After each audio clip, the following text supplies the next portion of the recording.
Hanggang pagkakaibigan lang daw ang namagitan kina Shaina Magdayaw at Piolo Pascual.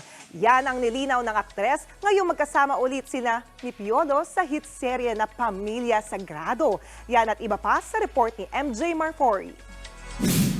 Matapos malink sa isa't isa ng mahabang panahon, nilinaw na ng aktres na si Shaina Magdayaw ang real score sa kanila ni Piolo Pascual. Sa isang panayam, mismo si Shaina nagsabi na walang love angle sa kanila ni Piolo. Taong 2008, nang una silang magtambal para sa isang serye, kung saan naging magkaibigan daw ang dalawa.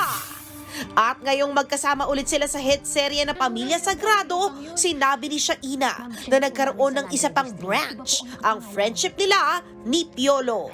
Matatanda ang kumalat noong 2021 ang mga larawan nilang magkasama sa Bohol.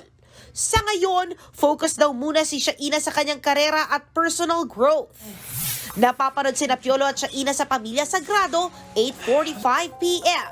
dito sa TV5. You make me the happiest man in the world.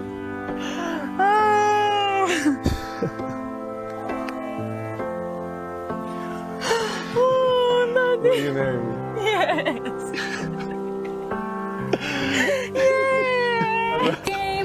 Engaged na sina PBA star Bobby Ray Parks Jr. at ang kanyang girlfriend na si Zainab Harake.